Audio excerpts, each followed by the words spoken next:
Welcome to the Running Channel Podcast with me, Andy Baddeley, Sarah Hartley to my left, and to her left, Rick Kelsey over there, who's just been cackling slightly maniacally in the corner. So we're all a little bit worried about what's going to happen soon. And Andy is over on our right. Why do we care about that? Oh, if you're watching, we're probably on other lefts and rights. Yeah, but anyway, producer Owen was recently reading through a lot of your wonderful emails, and he noticed a recurring theme, which we're going to be covering in today's episode, which is running in different environments. Yes, we're going to be looking at treadmill, road running, and what's the other one? Trail running. There we go, I remembered it. Looking at the benefits and drawbacks of each in case you're thinking about trying out some new terrain. Ooh. Yeah, we'll hopefully have some tips and tricks and some experiences that we've had and people in the Running Channel office as well. But also we'll be tackling some topics from the news and answering your questions. Let's get into it. So I was laughing because I did 2 runs on Saturday and I've been so excited to tell you about it. One went on Strava, one didn't. So I did park run. What, you've hit one? No, I just forgot to push my watch. Yeah. I was wearing my watch. Did you do a double run? Okay, sorry. Let's get into it. I can guarantee now he has not done a double run. Yeah. Right, okay, go on. Sort of hop, skip and jump to go and get let's see what happened. Right. So you did park run? Yeah, so I did park run. Yeah. Very speedy. I enjoyed one of the Strava comments, which is like, oh, look, Rick's done a tempo/long run /short run / steady run / easy run because everything's at the same pace. yes, true. What did I run? 23:32. Yeah, no, it's true. So you have your long run pace and you have your park run pace. Two paces. I just so enjoy how we never ask you what time you ran. But I just deliver. And every single time you offer it up. In fact, you even have to ask yourself the question. Yeah. What did I run? Yeah. Thank you for asking. Thank you I ran. for asking. Yeah, sorry, right. Very good, mate. And then we go to this little coffee shop, which is kind of a pop-up in the park with some friends afterwards, and we sit down, we kind of chill, play with the kids, go to the park. Yeah. And then I just got this, the new iPhone has a bit of AI on it that if someone leaves you a voicemail, it sends you a text with it written out. Yeah. And it's it'll freak you out the first time you get it. It's not always quite right. Either. Right. Yeah. This is why I did a second run. Okay. So there's a guy in our life who you both know called Alan. Oh my goodness. And so Alan's our handyman. Not only does Rick not do any parenting, he also doesn't do any sort of odd jobs around the house. Just describe Alan. So I filmed many a time at Rick's house and I think this concept is wonderful. So on Rick's road, there is a handyman called Alan who does all of the need a light bulb changing, call Alan. Need, under the stairs turning from a shoe cupboard into a wine rack, call Alan. Yeah. So also, just to clarify, does Alan live on your road? No, this is the best thing. Alan lives miles away, and he's just decided that this road is his. He can persuade everyone. Right. Yeah. So you got a voicemail from Alan. I got a voicemail from Alan who sounds a bit like this. Hello, Rick. Okay. It does not exaggeration. Yeah. I've been round at your house once, and he genuinely popped out of a cupboard saying, "Hello."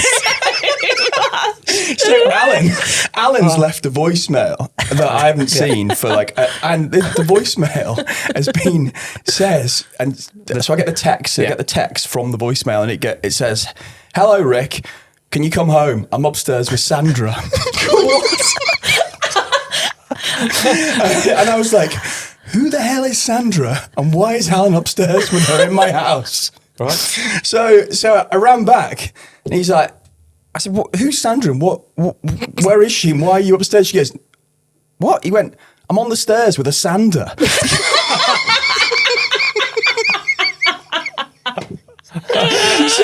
I'd run back thinking, what is going on in my house? How long's that run? It's about a mile and a half. And then I ran back to the park. To have the coffee with your family. So I did another 3, so I did an extra 3 miles. Double park run. In relation to your one pace of park run pace, it was pretty punchy, like 440 per kilometre. In relation to 440 per kilometre, can you just describe the pace that you ran to Alan and then away from Alan? To Alan, I was running about 4:15, trying to figure out who the hell Sandra was. Yeah. And on the way back, about 6:45. Nice. Yeah. I love crisis averted, shuffle back. To go back to a very early podcast joke, it could have been worse. You could have thought he was upstairs with Hannah in your house. that would really put it up you. Oh, any That new would've freaked me out. podcast That listeners, wouldn't have go gone back. down We went for a run last week, didn't we, Sarah? We did go for a run last week. And I'm here for the podcast comments. Also because I think you stitched me up in the way that you titled it. We absolutely smashed the pacing. We did exactly what we agreed. We did a progressive run back from a shoot. We did. And then you called it. So you like we fist bumped afterwards. You were all excited. It was lovely. Perfectly executed. Yeah, and then I decided to stitch you off on Strava. Yeah. However, I would say that we did go too fast, and I was quite broken by the end. Also, but I was at no point in front of you, so you were pacing and I was just running with you. But that's mean because it's so easy for you, and then we went too fast. But not because of me though. This is the point. For context, the Strava title was something like "Never let an Olympian pace your threshold." Pretty good, right? So you two just went on a run together for fun, for pleasure at lunchtime?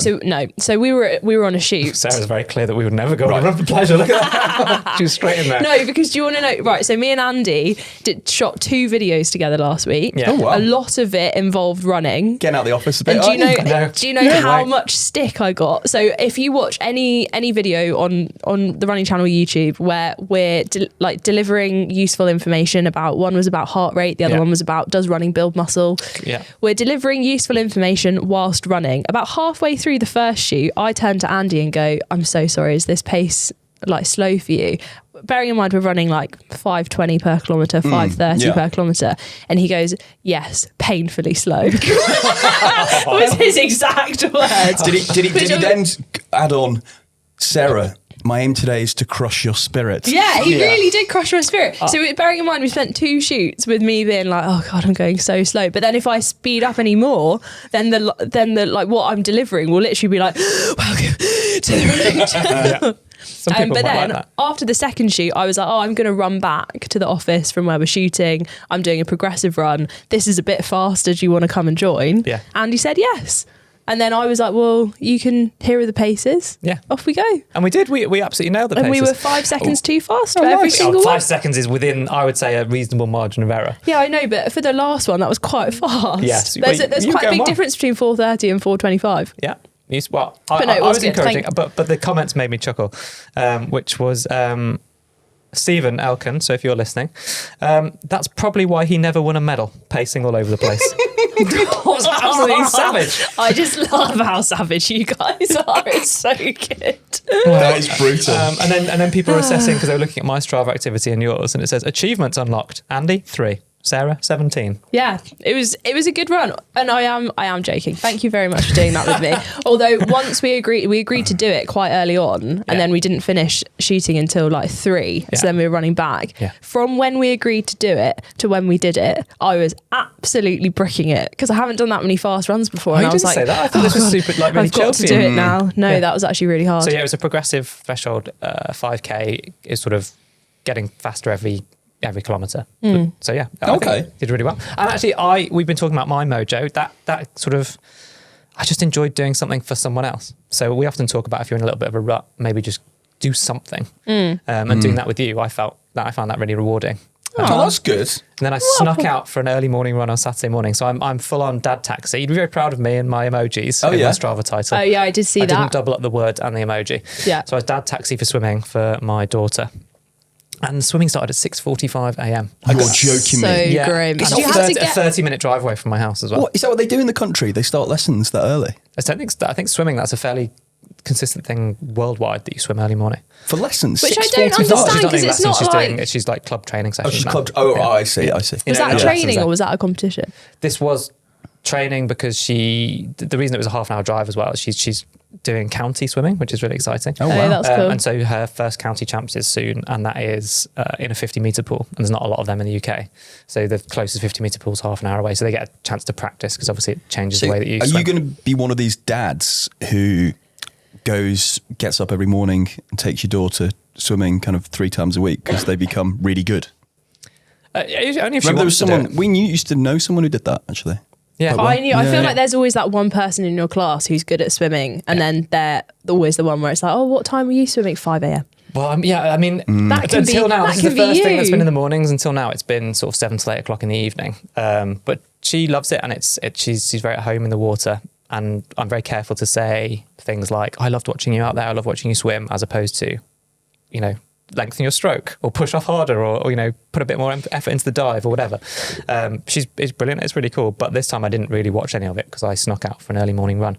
Nice. But then fry up. Did you go for a fry up? No, I didn't. No, I didn't. I went Early for a run. morning run. Yes. No, I went for a run. Bacon, sausage and eggs. And I went for a run around the streets because it was early and it was dark. So I needed to run where it was street lit. I had a choice of turning left and going into the countryside where it was dark and no pavements, or turning right and going through the city streets with the street lights. So I think that segues nicely into talking about the different environments in which we run. Very good. Very good segue. Yeah, I would also, so let's start off with like what we're going to go through. So we've got treadmill running, trail running, road running, different types of terrain.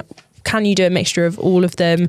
What impacts they have on your pace and running form, and any tips as to kind of what you should not worry about, but things that we've learned that maybe people didn't tell us before we did it for the first time. Well, I actually did a treadmill run at the weekend, so I feel like I've got some things to say on this topic as well. But should we start with road running? Yes.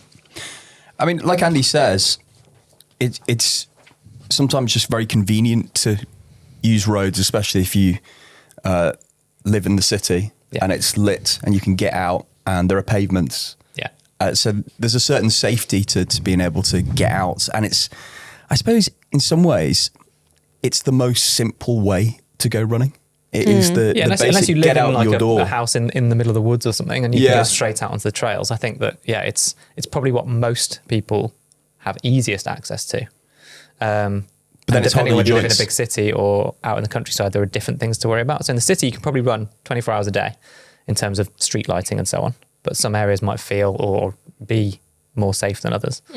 Whereas around by me, I have to stay in a certain area once it is dark because there's some, like a lot of the country roads just aren't street lit. So to connect neighbouring towns, you'd have to run through pitch darkness. But then that's an interesting... So I remember having a conversation with someone specifically on safety.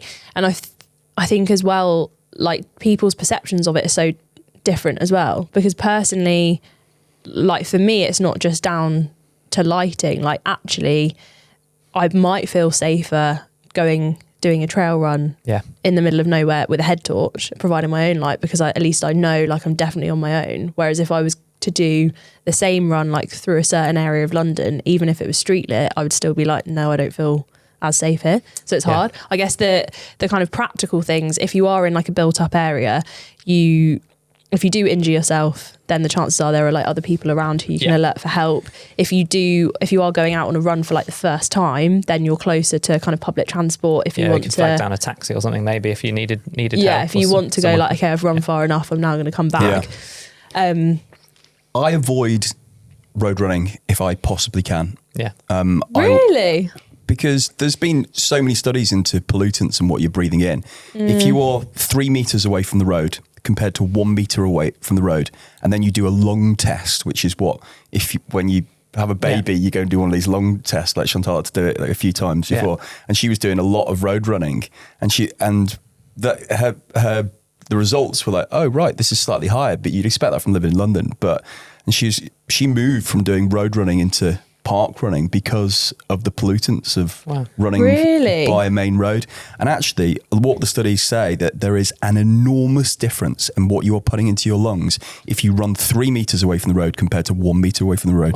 So the bits that when I am road running, I will make sure that I will basically hug the shops, not to be that close to car pollutants. That's so interesting, because I always chat to people about how as long as I can run, I really don't care about it being like loud next to me. Like I know some people would hate running down like a busy main road. One of the best like interval sessions I've ever done was when I was staying at my parents' house, had the option of going into like some lovely country parks. Instead, I ran down the A3, if anyone knows, in London. The A3? Yeah. Does that even have pavement?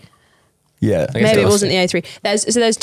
There's two bits in Surrey. There's this road called the Mad Mile, which basically connects to like little towns, if you know it, and it's slightly uphill one way, but it is a mile long. So if you wanted to do mile repeats, you can you have got 60 mile an hour traffic going alongside. We're not going to talk about track running today, which is a special case, but I think that the road running is most people's best opportunity to do intervals. Yeah, because it's the most controllable environment. If you can find like And road can be road surface in a park, which will be my preference, because then there's no traffic, you're not having to cross any roads, you can do loops around a park. Yeah.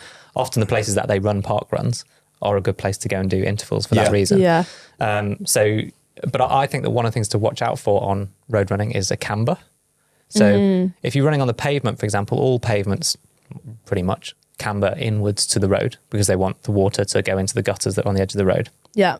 So if you are only ever running on the left-hand pavement, as in you're running with the road on your right, you only ever run that way. So for example, if you went out and back and you ran out on that side and then you crossed over the road to run back for a bit of variety, then you'll always have been running with your right foot slightly lower than your left foot. Yeah. And I hate that. And if you're running on a country road, for example, they obviously camber out to the edges so that the water will run off into the ditches either side. Especially as well, like all the kind of big parks in London, like Battersea Park, Victoria Park, they have it's got like basically a big running pavement. I know cycling, walking as well. Their cambers are so aggressive because it's such a wide pavement. But those park runs, for example, those tracks, you're always going to have your left foot is always going to be slightly lower than your right foot. Why? Well, because if you always run in that direction. On the track? On the road surface. But it depends on which side of the road you're running on, which side of the I suppose if you're following the racing line though, I'm thinking of say Dulwich Park Run. You're always running the inside, so your leg is always slightly lower. So it depends on you're clockwise or anti-clockwise. You should warm up for Dulwich Park Run going the opposite way around, then do Dulwich Park Run and then cool down the opposite way around. But I just think be aware of it. It's something that I think is given me, like, you know, if you are doing a long run for a marathon and you're always on one particular side of the camber, because it's particularly on the country roads, you can't just randomly choose which side of the road you're going on. You've got to go on the safe side for running into traffic or whatever it might be. Then just be aware of it and maybe plan routes to take that into account, because I think that overuse through like running in a slightly asymmetrical way actually does lead to a lot of injury problems, particularly if you've got an inherent weakness. So that's a niche problem, but I like it. No, but I think that is interesting, and we should probably move on to trail running now as well, because I don't think, and I definitely did not think when I first started running about how you have to condition your body to the surface that you're running on. So actually, like a big thing, so we asked lots of people from the Running Channel team about different surfaces, and the biggest thing that came up was when I started trail running, I did not realise how weak I was, or I needed to strengthen my ankles or my knees or anything like that. The only thing I can relate it to is, have you ever done a road run or a pavement run where you then have to go up a flight of stairs? And if you had that like knee pain where you're just like, I'm so used to going straight. You just almost lose you lose your legs from underneath you, your legs buckle. Yeah. I actually, the serious knee injury that I had, been dealing with on and off the last couple of years, came from doing a ill-advised, unexpected transition too quickly from road to trail.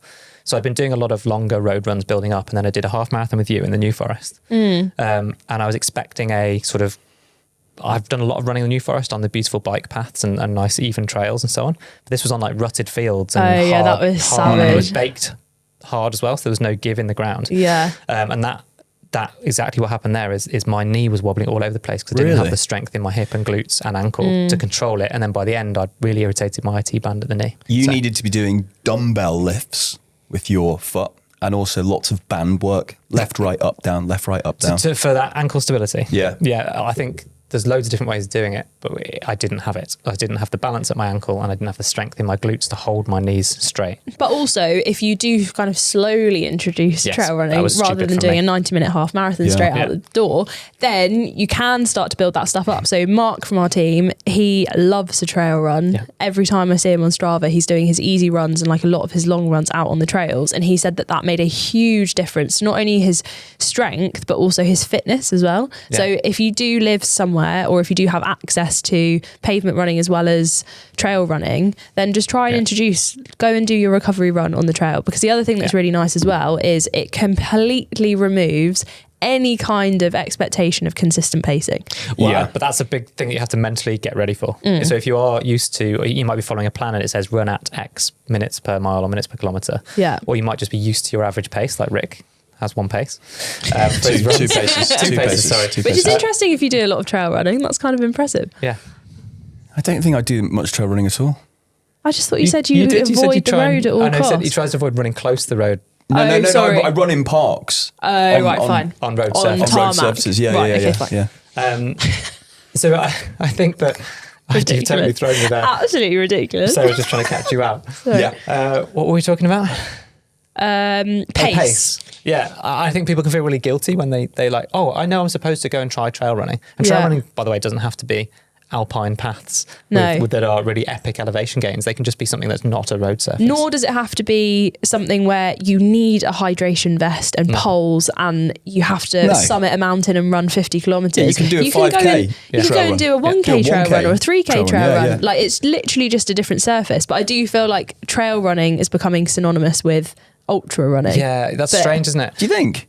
Yeah, I think a lot of people in their mind immediately go, oh, UTMB, that's not for me. I'm not going to run the trails. And it's like, no, but if you want to go and run around your park and not run on the tarmac path, then that's trail running. Ross Noble, he loves a trail run. He takes a snake bike kit with him. I actually did that with, I don't know if I've said this on the podcast before, but Meg from our office, she loves trail running so much. I went and did a run, our office is obviously in central London, did a run with her. We got to Shoreditch Park and she was like, oh, should we do a loop of this to make it a bit longer? And I was like, yeah, but it doesn't have any. And she just turned right and went onto the grass. And I was like, what's happening? What are you doing? But it was so nice. And there was a trodden down little trail path that went the whole perimeter. Well, speaking of trail running, I suppose, and adventure, a very quick running channel club plug, which is that if you do join the running channel club, there are dedicated tribes to the goals that you might be trying to pursue. So if you were trying to run your first ever 10K, there's a tribe specifically for that. But there's also a dedicated adventure tribe in the club, which is about exactly this, exploring new things. And adventure doesn't have to mean climbing a mountain to do something epic. It could just be straying off the road for the first time and finding your local trails, whether they're nice manicured gravel trails in housing estates or they're the edges of football pitches, or they are going off a bit through the woods and into the wilderness. And it's a nice safe space to be able to ask questions as well, because that's what happens. That's what I love the most in the club, is someone will post something being like, is this just me? And then suddenly they have 20 comments being like, no, it's not me. Or worry. recommendations. When I did that, I did this and that really helped, which I love. So pace. The terrain is a little bit easier on your body if you go off road, as long as you're not taking on mega technical trails. It's easier on your body in terms of impact, but could be harder on your body in terms of like controlling the way your legs and core are required to operate. Yeah, because you might not be using those muscles as much on the road. It also, sorry, you go. No, I was going to say, go on. I learned this recently. I can't remember what podcast I was listening to, but do you know like space theory in terms of your brain? So if you think of, this is my connection that I've put together. So do you know the reason that like penthouse apartments or the most expensive houses will be high up is because having a sense of space, it like really helps your brain. So that's why you like looking at a field, because there's a calming sense of like looking out into a vast expanse. So the reason that penthouse apartments will often be right at the top is because then that is the best way to get that certain sense of expanse within a big city. You don't feel hemmed in, there's no one above you. Yeah, you're like within the clouds. That's what you really do get when you are trail running as well, compared to kind of pounding the pavements, twisting through lots of different streets and roads. You get that kind of calming, nice sense of space. And a top tip is when you are running, because of the challenges to your body with proprioception, putting your foot in the right place and having that sense of balance and not hurting your knees or whatever, don't look at the ground right in front of you. You want to be scanning the ground, probably, you know, looking ahead of you. 3-4 meters. Yeah, probably at least that, 5 meters or so. And planning those little footsteps as well. It's kind of like climbing. So don't be tempted to just look at your feet, because then you won't be able to see and anticipate, you know, something larger in front of you on the path. And your body and your peripheral vision, your eyes and your peripheral vision are pretty good at taking into account the terrain that's in front of you, sort of almost subconsciously. Yeah, when I'm stooping, I always feel you pulling my head up like a puppet on a string. Yeah, because it's also bad for your posture to look down at the ground. So all of these things. I'm going to shout out for treadmill running. Now, I think the word treadmill sometimes strikes fear into the heart of every runner out there. Yeah. But treadmill running for me has a very special place in my heart. It's where I started to run again, of course, after I hadn't run for almost 2 years. And I remember those first few steps on the treadmill and building up, because it's soft, it's cushioned, you're in an environment where you can completely flat as well. That's the main thing. Yeah. It's flat, although now I do have it on an inclination. So I meant flat as opposed to like running across rocks where it's uneven. One. Yeah. One what? One what? 1%. 1%. There we go. Just one gradient. Just Not one really gradient. sure One why. gradient. Yes. Oh my God. That is a good point. One what? 1%. There you go. I think it normally says percent on the. I'm not sure it does. I think it just says Have one. it on one. One. Let's have it on one. Yes. But then, the other thing. You two okay? There must be all of these things in your life that have numbers on and you just accept them. No, just like your one. thermostat, what do you think that I is? just do a 1. 19 watts.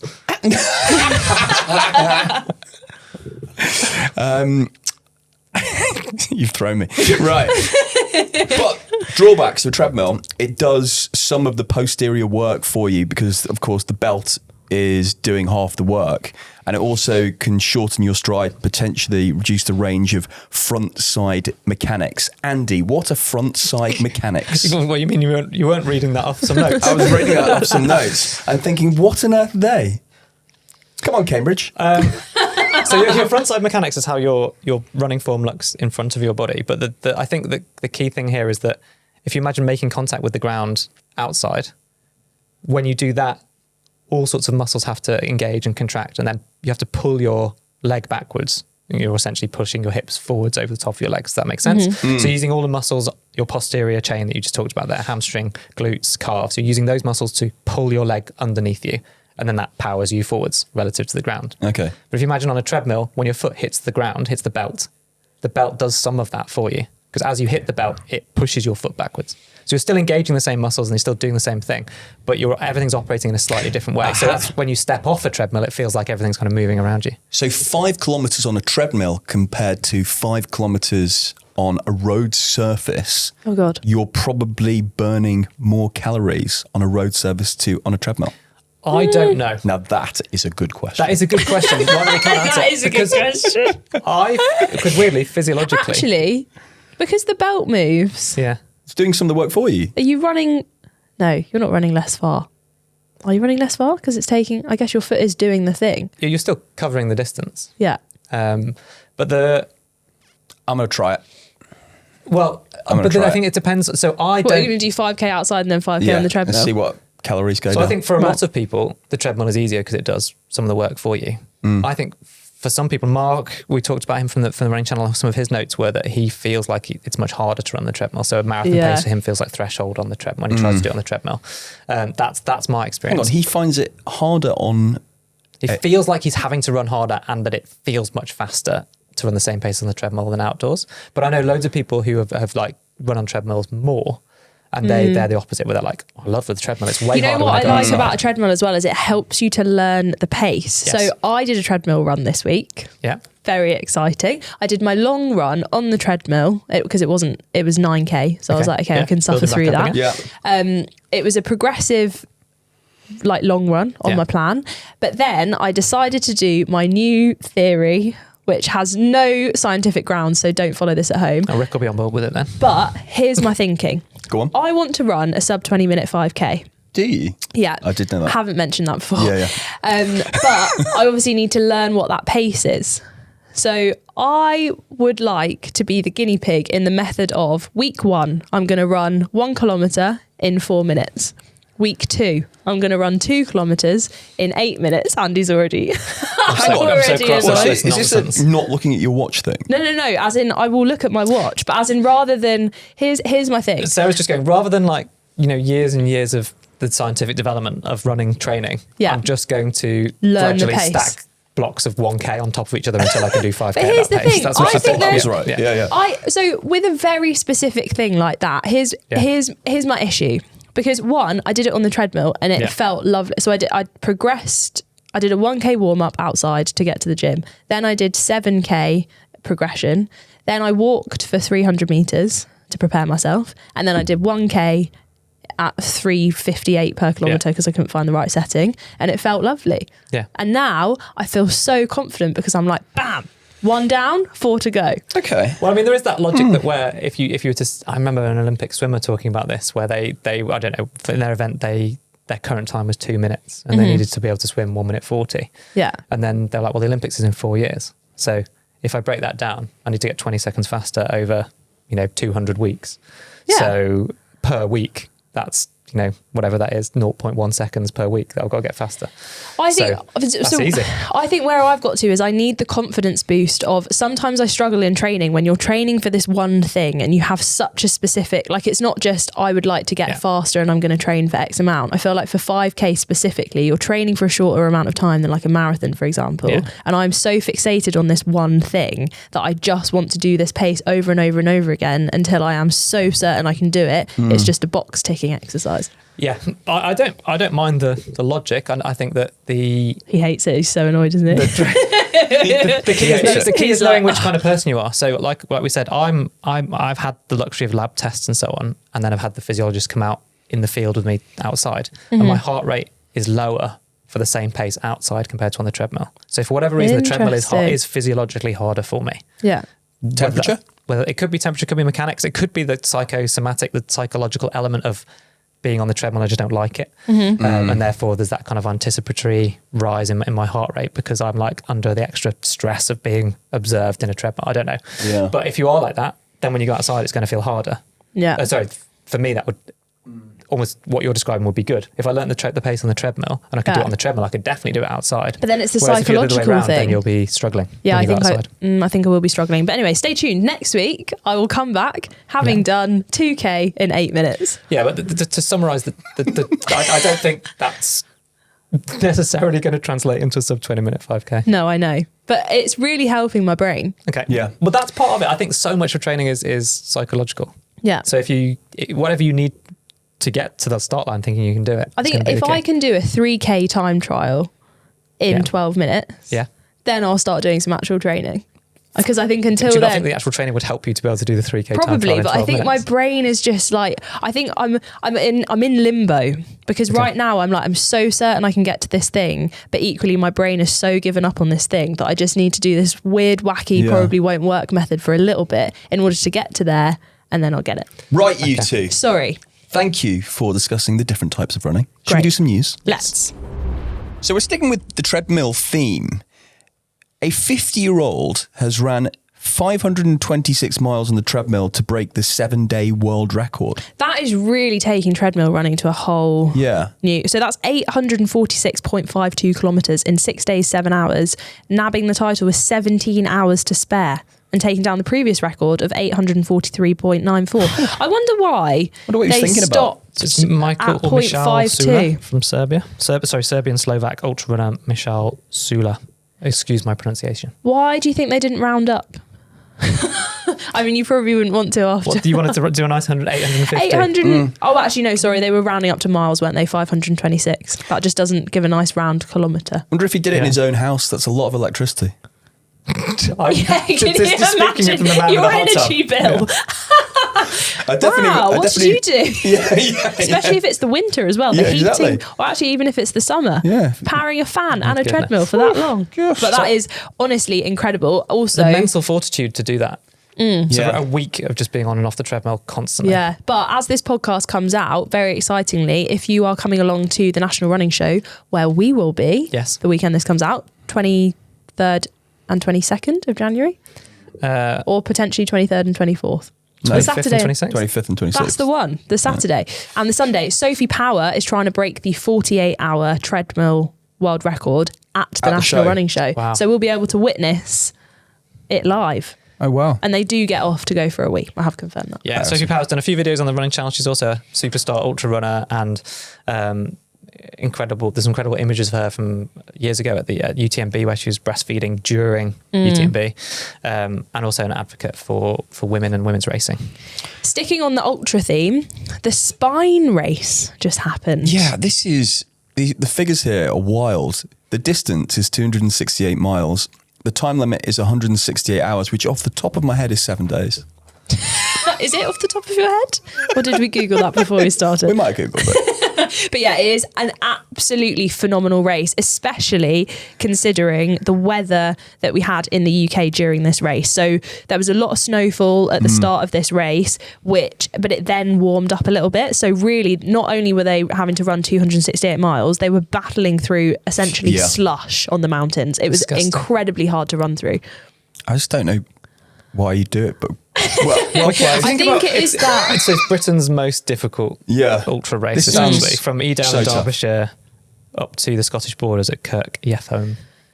Again, my pronunciation may have let me down there. Over 10,000 metres. And then the other thing that... of elevation. Yeah. Yeah, that's... Which is so hard. Too much, and then also, because it is seven... Too much. So you've got this 7-day time limit, 168 hours. The winners of both the men's and women's races finished considerably quicker than that. The women's winner... Lucy Gossage, I think. Lucy Gossage won in 87 hours, 41 minutes and 38 seconds. And the men's winner, Kim Collison, finished in 82 hours, 46 minutes and 32 seconds. So Lucy actually would have, I think she finished fourth overall. And that's ahead of, there's some pretty serious runners in here too. Like, I mean, they're all serious runners, but people who might be known to our audience. So John Kelly was fourth man. So he actually finished behind the female winner. And he's a multi-time, I think, finisher at the Barkley Marathons, is that right? Yeah. So that's, Which just shows like runners. How absolutely brutal it is. I think the thing that I would struggle with the most is deciding when and how much sleep to have, because you are essentially having to... I don't think I'd ever get out of bed again after the first stop. I mean, maybe they don't go to bed actually, but like, once I'd laid down, that would have been it, game over. Yeah, because I think they are just having like short naps. Yeah. And I'd be like, I don't want to go running again. Yeah. If you only get 4 weeks of holiday a year and you take a week to do that, I mean... That's why Rick likes that's your comparison, half marathon. Okay. Should do some questions. Let's. Yeah. So today's question is from Alex Smith from the Running Channel Club. I have an interval session next week as part of my half marathon training program. I was thinking of doing it in the gym on a treadmill. I've never done intervals before and don't have access to a track. Is it okay to do them on a treadmill? Do you know what? I did intervals on a treadmill last week. Did you? I've never done them before, so this is weird that this has come up, this question now. What intervals did you do? Well, I'm so flabbergasted that you've done... Flabbergasted? One, an interval session. 2, on a treadmill. 3, all recently. And you've talked about doing 2 runs on a Saturday. What's Are going you on? okay? Yeah. Am I okay? I did a mile followed by 10 minutes, 1 minute sprinting, 1 minute at 6:30 pace. Okay. Wow.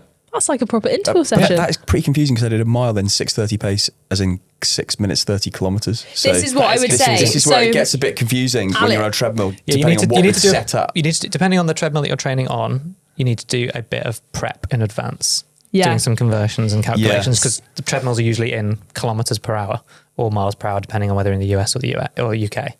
And then you'll need to convert your expected kilometre, because I think kilometres, minutes per kilometre time into kilometres per hour. It will say it on the treadmill, but it is the only thing that I would say that is annoying is if you are doing really quick, like fast, short intervals, so like 30 seconds on, 30 seconds off, or even shorter. That is the one thing where doing it on a treadmill is actually quite irritating because it does take a few seconds to 1, speed up and 2, slow down. So true. And because as well, a lot of the treadmills now, the new ones, have limiters on them.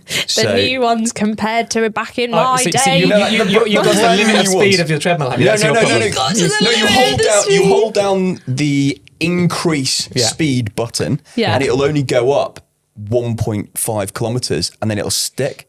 Yeah. And then you've got to do it again. Yeah. And you say you're going from 6:30 pace to sprinting. Yeah. Well, that takes 30 seconds of pushing a button. Have you been on one though where you can input, I can't remember, actually, you know where it was?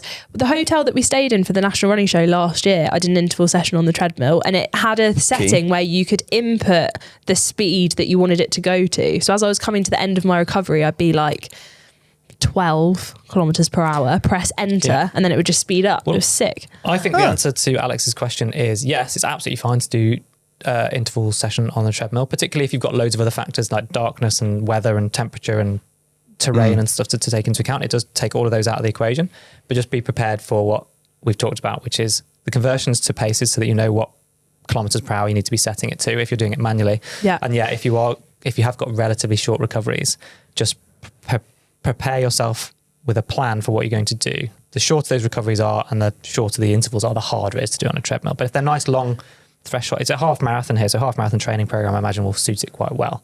But just work out whether you're going to, at the end of your hard effort, are you going to grab the edge of the treadmill, straddle either side, and then slow down the belt over the course of 10 or 20 seconds and then start jogging? It's a lot of finger work.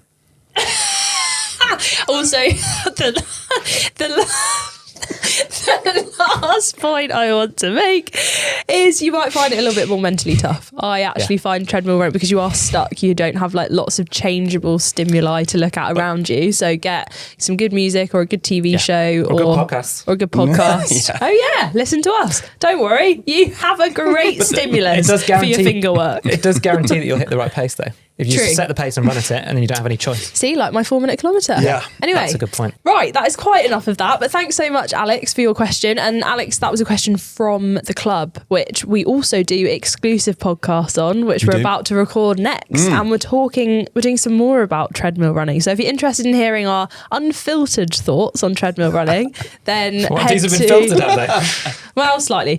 Head to club.therunningchannel.com and you can sign up to be part of the club. See you later. Bye.